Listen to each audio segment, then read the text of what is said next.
Welcome to Revenge Report. Don't forget to hit that like button and subscribe for more. Let's dive in. It hit me the second I stepped off the stage. The applause had barely died down. I was holding a plaque I didn't even want, smiling like a damn diplomat myself. I'd spent the last 20 minutes watching high-ranking officers clap politely while pretending they knew a single thing about what I'd done.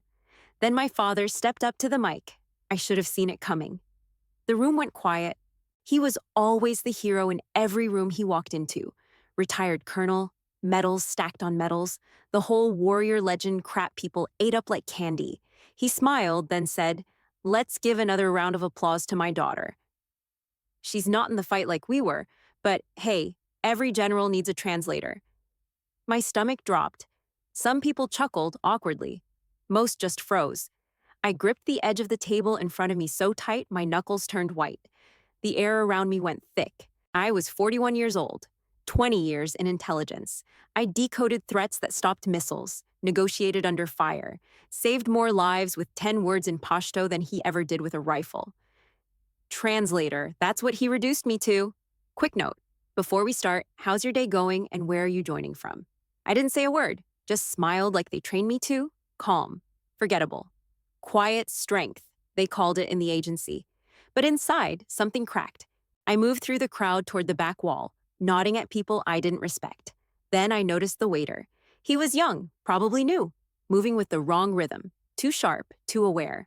I watched him swap 2 champagne glasses on the tray near the bar, just before handing one to the ambassador from Riyadh. I knew what I saw. I moved fast. I closed the gap, slipped behind the ambassador, and whispered in Arabic, "Don't drink." Glass was switched. He glanced at me, confused, then smiled and raised the glass anyway. Took a sip. My heart stopped. Not out of fear, out of rage. This wasn't random. This was theater. Seconds later, his face contorted. He dropped the glass, collapsed onto the marble floor, gasping. Screams rang out. A security detail swarmed, and across the hall, standing calm with a scotch in his hand, was my father, not rushing to help, not calling for medics, just watching. Smirking. The second I saw that smirk, I knew it wasn't new. It wasn't shock. It wasn't confusion. It was ownership. Like he'd been waiting for something to fall apart. And it finally had. I left the ballroom before the medics finished CPR, slipped out the side hallway, badge tucked, heels in hand. My pulse was steady, trained that way. But inside, something old was burning again. Something that started years ago and never quite went cold. See? I wasn't surprised. Not really. The man I saw in that room wasn't some stranger. That was the same man who raised me. The same man who spent his whole life convincing everyone I was useful because of him, not on my own. I started out in translation school. Naval intelligence snapped me up fast when they realized I could mimic dialects after hearing them once. Iraqi, Arabic, Gulf, Dari, Uzbek. I didn't just speak them. I heard people. I understood nuance, tone, lies hidden in polite words. In Kandahar, I translated a radio intercept that stopped a convoy from driving straight into an IED trap, saved 6 Marines. You know what my dad said when I told him? "Good job catching that, kiddo." Imagine if you were out there for real. He never saw my work as the fight. He only saw boots on the ground action as real sacrifice, real valor. When I got my first citation, a Navy and Marine Corps Commendation Medal, he didn't even show up. Sent a text the day after. "Proud of you, translator." That word, translator, always the footnote, never the lead. My brothers? One's a SEAL, the other teaches survival training at Fort Bragg. Every time we came home for holidays, my dad would line them up for toasts. To the warriors in the family. Then he'd throw me a wink and say, "And our little codebreaker keeping them alive from a desk somewhere." Everyone laughed. I did too at first, but then it kept happening. Every year. Our little translator. Like I was the mascot, not the muscle. They'd call me up to tell some exotic story, tell him the one about the bomb scare in Dubai, and then cut me off halfway through to debate who could do more push-ups. Before we move on, tell me in the comments, where are you watching from right now? You'd think after 20 years, 6 languages, 3 presidential-level briefings, and 2 covert extractions that never made the news, I'd get something, a real nod. Hell, a full sentence of respect. But to him, I never fought unless I carried a weapon. Never bled, so I didn't count. Once, during a joint task force op in Jordan, I posed as an aide to a visiting diplomat and used a whisper, just 6 words in the right dialect, to stop a defector from detonating in a market full of civilians. That mission got a back-channel commendation signed by the Secretary of Defense. My father said, "Well, glad someone had the balls to take the guy down. You just held the clipboard, right?" I never held a damn clipboard. I carried missions. But none of that mattered to him. To him, subtle wasn't strong. Influence wasn't real unless it came from behind a scope or a charge. Quiet power, that was for people who couldn't make noise. Even my mother started picking it up, not cruelly, just out of habit. "You're so lucky you don't see combat," she'd say, while stitching a patch onto my brother's jacket. "You're safe, right? You just talk to people?" Yeah, I just talked people out of war. It wasn't just about recognition. It was about erasure. If I didn't show scars, they assumed I had no story. That ate at me more than I let on. Because deep down, I kept thinking maybe I should have gone infantry. Maybe if I'd picked up a rifle, he'd see me. But then I'd remember that market in Amman, or that screaming general in Seoul who couldn't make his threat land until I recast it in the right dialect. Language isn't decoration, it's a weapon, just quieter. Still, none of it ever landed with him, and the older I got, the worse it felt, like I was disappearing, year by year. I built a career out of knowing what people meant behind their words, and I couldn't even get my own father to hear me. That's what burned in my throat the night of the gala. Not just the embarrassment, not even the suspicion. It was the same sting I'd carried for decades, that no matter what I did, he'd never see me as a force, just as background noise. And now, looking back, maybe that's why I noticed the glass. Because unlike him, I've always paid attention to what people don't say. That instinct, that pull to watch the glass, not the toast, that didn't come from nowhere. It started a week before the gala on a Tuesday, around 3 in the morning. I was in my kitchen in Quantico, making bad coffee and rewriting a DIA report that should have been handled by someone higher up. That's when the message came through, end-to-end encrypted, burn on read, tagged from a name I hadn't seen in years, Devin King. I trusted Devin with my life. We'd run PSYOPs together in Tunisia and again in Sarajevo. He didn't flag things unless they were bad. Message was simple. Multiple fun trails traced through 4 new shells. All roads lead to a firm called Granite 9. Your father's still attached to that? Granite 9? Yeah, that was his so-called consulting company. Started it after retirement to help advise defense contractors, which basically meant sitting in a chair and cashing checks. But the name showing up in flagged transfers? That wasn't normal, especially because the money didn't move like payments. It moved like laundering. Short hops, dummy vendors, offshore exits. I didn't answer Devin right away. Just closed the message and sat there, watching the coffee pot hiss. Something had been off lately. I'd noticed things, expensive things. A gold watch that wasn't his usual style.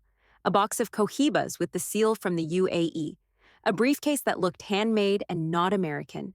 It wasn't like him. He was always the spit and polish guy, wore the same field watch since '98 and swore off cigars after mom's cancer scare. And then there was the language. My father never gave a damn about Arabic, called it gutter talk, said translators were a crutch. But suddenly, he started asking questions. Simple grammar stuff, usually slipped in between digs.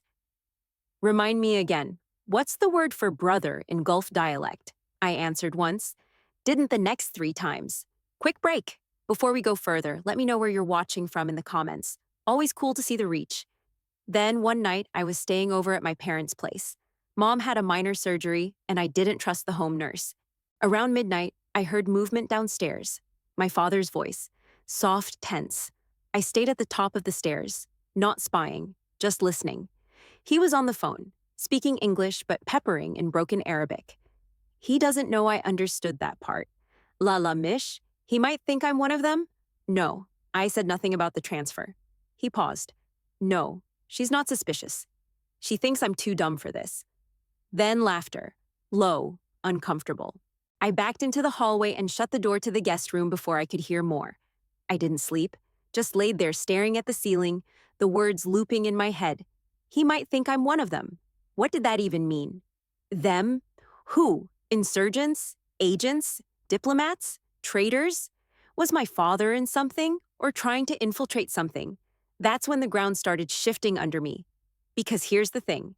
I'd spent my entire life convinced he underestimated me, that he didn't believe I could ever play the same game he did. But what if that wasn't true?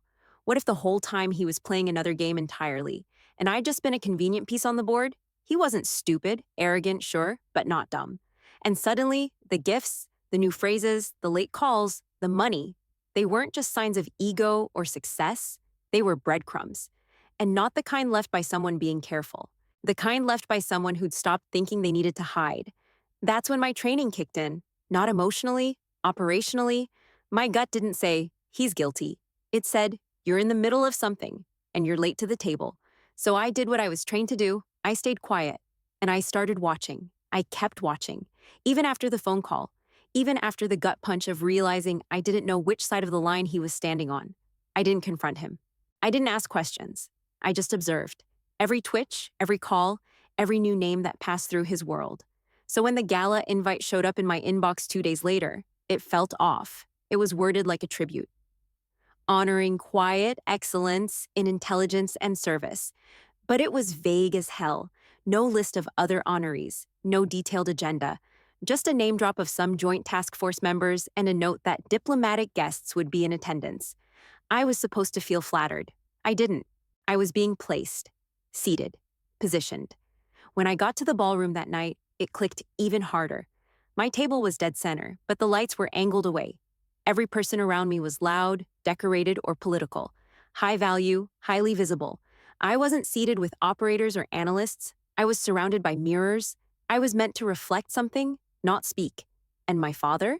He was floating, moved between tables like a damn senator, never sitting too long, shaking hands like he ran the place. I scanned everything. Not because I thought something was going to happen, but because my skin wouldn't stop crawling. The ambassador from Riyadh didn't arrive until just before the toasts. That's when I spotted the waiter. He wasn't smooth. He was rehearsed. The kind of smooth that doesn't survive contact. He stepped up to the bar with a tray and reached, too quickly, to switch 2 flutes. One came off the tray and slid forward, just an inch. Then he backed away. I caught the label on the neck. Dom. Same vintage, but a slightly different foil color. It was tiny, a detail meant to be missed.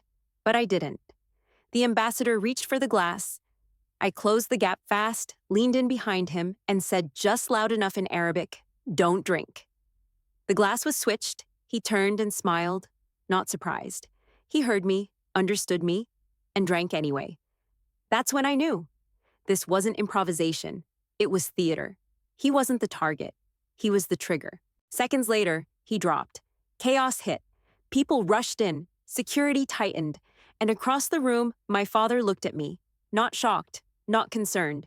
He looked furious, like I'd ruined something, like I'd thrown a wrench into a machine I wasn't supposed to see. That's when the whole night snapped into focus. This wasn't a gala. It was containment, a stage play. And I wasn't the guest of honor. I was the distraction. I was there to be visible, to sit politely, to clap at the right moments and accept a bullshit plaque. Because if I was in the spotlight, I couldn't be in the shadows. I couldn't hear the call. I couldn't follow the money. I couldn't connect the waiter's dialect to a known regional trainer we'd flagged 2 months prior.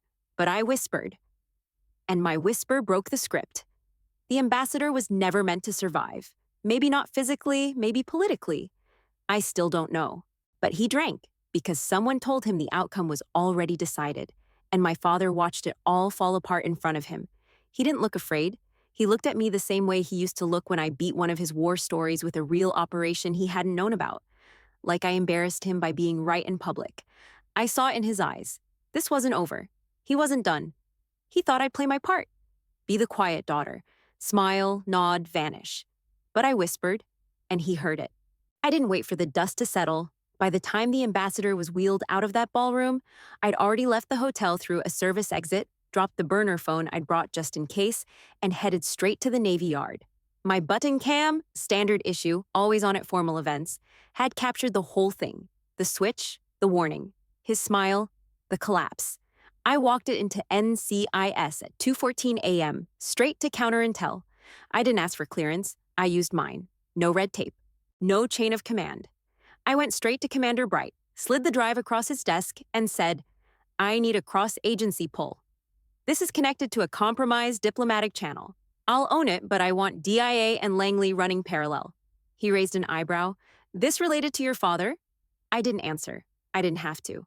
Within 6 hours, we had 4 people running linguistics, 3 on financials, and another 2 mapping surveillance frames from the gala. The money trail popped first. Devin had been right. 4 shell companies, 2 in Dubai, 1 in the Caymans, 1 in Latvia. All 4 moved just under 6 figures in microtransfers through ghost vendors in DC, Houston, and Prague. The final landing spot? Granite 9, my father's firm. Always 3 to 4 days before key diplomatic visits. Always just after closed-door contractor meetings. The patterns were tight, too tight. And then came the audio logs. The button cam mic was sharper than I expected. Caught fragments of Arabic spoken by the waiter while near the ambassador. Basic phrases, out of order, over-enunciated. I called in a friend from DIA's Cultural Ops Unit. He listened twice and said, "This guy learned from a script. Not native, not fluent. Textbook Gulf dialect, but crammed. Military-style memorization. Could it fool a native speaker?" I asked. For a minute, maybe. Not more. We scanned him through facial recognition. Got a hit. He wasn't catering staff. He was listed on a defunct passport tied to an old Saudi asset recruitment op. Dead-end file, presumed burned. But now, alive and delivering drinks. We pulled the gala's official security footage. No coverage of the prep area where the switch happened.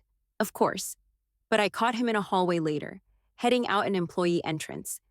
The timestamp was 10 minutes after the ambassador hit the floor. He didn't run. He walked, calm, like someone who knew he wouldn't be stopped. Before we go deeper, real quick, drop your city in the comments. Curious where everyone's listening from? Then came the part that made my stomach turn. We ran voice analysis on the waiter's muttered lines. One phrase stood out. "Mafi mushkila, hu yifam." No problem, he understands. He said it right before handing over the glass. So the ambassador knew. He wasn't just the trigger, he was in on it. And that's when it broke wide open. This wasn't a hit. It was a signal, a message. One meant for insiders, meant to play out in public, but coded for the ones listening. Language was the weapon, subtle, butchered, barely passed off, but enough to frame it as local, to direct blame a certain way. I ran a side search through CIA archives, coded briefings on linguistic patterns in misattributed terrorist events, found 2 cases where fake Gulf dialect was used to link actors to the wrong origin.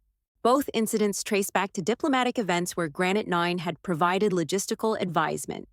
My father's firm wasn't just laundering money, it was laundering intent. The influence wasn't in who pulled triggers, it was in who got blamed. And the whispers I'd spent a lifetime perfecting, those subtle tones that changed outcomes, someone else had learned to fake them, weaponize them, strip the power from the real, and replace it with performance. That's when it hit me. It wasn't just my father, it was a network, a system of men who'd spent years mocking soft power, now twisting it to their own ends, misusing language not because they respected it, but because they realized it worked.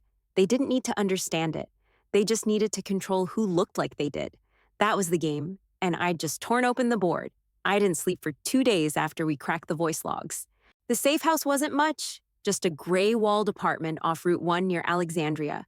Folding chairs, a metal desk, 1 camera in the corner, and blackout curtains that smelled like mildew. But it was secure, and right now, that was all I needed. I had 6 thumb drives stacked next to my laptop, 2 phones, and a printout pile that kept growing by the hour. Every transaction, every transcript, every security frame and time-stamped cross-check, if it pointed to Granite 9 or that fake dialect trail, I logged it. I'd gone into blackout mode, not emotionally, tactically. No calls, no updates to my mother, no contact with Devin or anyone at Langley unless it was encrypted. By 11 that night, the file was almost done. One last video was exporting. Surveillance of the waiter boarding a private charter 2 hours after the gala. Disguised but sloppy. The kind of exit that only happens when someone assumes they'll never be followed. I rubbed my eyes and leaned back. Every joint in my spine cracked. My phone buzzed once. No caller ID. I stared at it. Let it ring twice. Then answered. Yeah, silence. Then his voice. Calm, clear. Like he was calling to check on a grocery list. What are you working on? My stomach didn't drop. My breath didn't hitch. I just stood up and walked to the window, even though the blinds were already drawn. Finishing what you left undone, I said. Protecting what we swore to defend. There was a pause, but not the confused kind, not hesitation. He was listening, processing. I always knew you were good, he said, but I didn't think you'd take it personally. It's not personal, I replied. It's federal. Another pause. A long one. Quick break. Drop a comment and tell me where you're tuning in from. Helps keep these stories alive. He finally spoke again. You think this ends the way you want it to? I don't want anything, I said. I want the truth on record. He chuckled, real low, not amused, dismissive. You don't understand the scale, he said. I do now. I heard him exhale through his nose. No anger, just patience, like he was giving me a chance to walk it back. You've always been clever, he said, but there are levels to this game. You don't last if you think like a soldier. I never did, I said. That's your problem. You trained me to fight like you, then got mad when I got better. He didn't reply. I could hear a clock ticking in the background, probably the one in his office, and then I knew. This wasn't a warning. It wasn't a threat. It was a test. He already knew how far I'd gotten. He was checking if I'd flinch, if I'd lie, if I'd stall. I didn't. I didn't say I'm sorry or we can fix this. I gave him nothing, because this wasn't a man looking for forgiveness. This was a man making peace with being caught and deciding how much damage he could still cause on the way down. You still there? I asked. He hung up. No goodbye, no threat, just the sound of the line going dead. I stood there for a minute, listening to nothing. Then I walked back to the desk, plugged in the last drive, and hit upload. I hit upload, zipped the file, and sent it straight to oversight. Subject line, Granite 9, active compromise investigation, priority level red. Less than 12 hours later, I was sitting in a locked conference room in D.C., cold water bottle sweating on the table, 3 suits across from me, 5 behind, all with classified clearance badges. Closed-door congressional inquiry, not press, no public broadcast, just black suits, white walls, and thick silence. I slid the folder across the table, translated intercepts, full audio logs, transaction trails, facial rec confirmations, and timeline cross-verification with diplomatic movements. Every item is sourced and time-stamped, chain of custodies intact. The senator in the middle, Sharp, from Texas, flipped through the first few pages. He stopped at the voice print transcript, the one from the fake waiter. You're certain this language was taught, not learned? He asked. Yes, sir, I said, scripted. Tactically memorized. It wasn't about fluency, it was about framing. Sound local enough to assign blame, not communicate. What's the connection to Granite 9 beyond financial overlap? I didn't answer. I reached into my bag and pulled out a small speaker. Playback is in Arabic Gulf dialect. Volume up, I hit play. My father's voice filled the room, measured, intentional, speaking clearly in a dialect he once claimed wasn't worth the time to learn. Al-Kalima al-Sakita Tajlib al-Harb. I looked up. That's an old Gulf Code phrase. Roughly translated, a dropped word brings war. It was used by covert field operatives to mark live influence campaigns during regional destabilizations. Silence. Then one of the aides said, Where'd he learn that? He didn't, I said. He was taught, trained, recently. And whoever did it expected him to use it carefully. That phrase isn't just coded, it's an activation. The room stayed dead still. I reached into the folder again and pulled out a satellite map. That phrase was spoken the same day this money moved through a Granite 9 shell into a consulting fee for a Saudi-linked PR firm. 48 hours later, the ambassador received an anonymous warning of internal threats in his Security Council, justified enough for him to publicly sideline 2 advisors. Another aide leaned in, pointing to the date. That was 2 days before the gala. I nodded. One of the younger suits in the back whispered low, too low for most to hear, but I caught it. That's the girl he said would never matter. My chest didn't tighten. I didn't cry. I just sat there, spine straight, hands folded, and let that line hit the air like it deserved to, because I'd lived under that shadow for decades, silent, trained, skilled, and still dismissed. And now I was the one at the front of the room, with the evidence, with the facts, with the voice that wouldn't bend. They asked more questions. I answered every one, clear, direct. Yes, my father knew what he was doing. Yes, he had access to language intel that wasn't public. Yes, I believe he was part of a larger operation, but that he had agency in his actions. No, I don't believe he was coerced. Yes, I believe he used influence tactics against diplomatic actors to shift narratives without direct violence. When it was done, I gathered my papers and stood. Sharp asked, "Do you have anything else to say? Off record?" I paused, then looked him square in the eye. "Only this. Quiet doesn't mean unaware, and subtle doesn't mean weak. You let the wrong men teach you what power looks like." Then I walked out. In the hallway, I passed a man I didn't recognize, mid-50s, navy pin on his lapel. He didn't speak, just nodded. There was something in his eyes. Respect, maybe, or surprise. I didn't need either. I wasn't mourning the man in that room. I'd buried the version of my father I believed in a long time ago. But walking out of that hearing, for the first time in my life, I wasn't under anyone's shadow. I was the storm they never saw coming. The hallway outside the tribunal was cold and quiet. I didn't stop walking, didn't look back, just moved past the aides, the Marines, the closed doors, and sealed lips. They were prepping the secondary chamber for classified detainee review. Room C4, 2 levels down. I already knew where they'd put him. When I got there, the guards didn't say a word. They opened the door, stood aside, and let me through. It was small, no windows, just a gray table, 2 chairs, and a single file folder in my hands. He was already sitting there. Risk-free, of course. They weren't ready to press charges yet. Still reviewing, still assessing. But he wasn't the man who stood proud at the gala. He wasn't smirking now. He looked older, thinner, like someone who'd finally stopped holding his breath and didn't like the air he was left with. I walked in, didn't sit, just laid the folder in front of him. No label. He knew what it was. He didn't open it, just stared down at the cover like it might burn him. I leaned forward, resting both hands on the table. Calm, close, unshaken.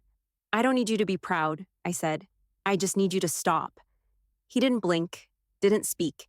But his hands, those hands that never shook, not even in the worst combat zones, trembled just enough to make the edge of the folder twitch. That was all I needed. Because silence is louder when it comes from someone who used to own every room. He couldn't deny it, couldn't spin it, couldn't charm or manipulate or dismiss. He just sat there, small. Before I go on, take a second, drop a comment, and tell me where you're listening from. These stories hit different across borders. I didn't ask why, didn't demand answers. I already had them. He believed in power. And somewhere along the line, subtlety started looking like weakness to him, until he realized it wasn't. Until he learned to fake it. Until he started selling the one thing I'd spent my life defending: meaning. You spend your life trying to be seen by someone like that, and it breaks you. You chase his approval like it's the finish line. But when you get close, you realize there's nothing there, just shadow, just echo. And this moment right here, wasn't about punishment. It wasn't about justice. That was for the agencies, the tribunals, the laws he broke, and the people he betrayed. This was mine. The moment I stopped asking to be seen. I stepped back from the table, straightened up, and looked at him one last time. He still hadn't moved, still hadn't spoken, but his eyes were wet. Not crying, just full. I didn't give him the dignity of waiting to see if he'd say anything. I turned, walked out, and shut the door behind me. No triumph, no victory lap, just peace. The kind that doesn't need witnesses. When I stepped out of that building, the sun hit my face like the world hadn't just tilted, like nothing had changed, but everything had. By the time I got back to my place in Arlington, my name was already trending. Patriot, traitor, whistleblower, backstabber. Some news outlets called me a hero. Others ran old family photos and asked if I'd overstepped. There was a cable panel where 2 retired generals debated whether I'd emasculated a war hero on national security grounds. I turned the volume down and left it running just to know who was lying. I didn't answer calls, didn't check texts. I deleted all my social apps and took a walk down Wilson Boulevard, headphones in, no music playing. That's how I stayed sane, by letting the city hum around me. There was a couple arguing quietly over what to get for lunch. A dog barked at a bus. A kid in a Spider-Man hoodie tried to jump over a puddle and didn't make it. None of them knew me, and I didn't need them to. 3 days later, a sealed envelope showed up at my door. Department of Defense commendation. Exceptional contribution to the preservation of diplomatic stability. No ceremony, no plaque, just a piece of paper with my name and a formal thanks. It wasn't approval, but it was acknowledgement. I put it on the kitchen counter and left it there. I wasn't sure if I'd frame it. Later that night, I was dusting shelves. Not out of need, just routine. That's when I saw it. still sitting where I'd always kept it. A photo of me at 10 years old, standing next to my father in his dress blues, his arm around my shoulder, my hand in a tight salute I'd practiced all week. That used to be the picture I looked at on bad days. Proof I came from something strong. Proof I mattered. But now it just felt like a story I didn't believe anymore. I picked it up, stared at it for a minute, then opened the drawer under the bookshelf and slid it in, face down. Didn't throw it away, just put it where it belonged. Out of view, out of reach. Quick pause. While you're here, tell me where you're watching from. Curious what this sounds like in different parts of the world. I sat on the couch afterward, not sad, not proud, just still. Justice doesn't come with parades. Sometimes it's just the noise dying down. No one called me brave. Not the people who knew me best. They didn't need to. They knew what it cost. The silence afterward, that was the justice. The space to breathe without chasing someone's shadow. I went back to work 2 weeks later. Quietly, no interviews, no new title. Just a desk, a task list, and another encrypted line to monitor. There are always more games being played, always more whispers trying to bend the truth just enough to start a war. But I don't carry that weight alone anymore. I've done my part. And that file drawer stays shut.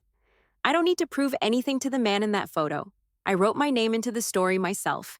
And I didn't need a headline to make it real. The conference room smelled like old paper and stale coffee.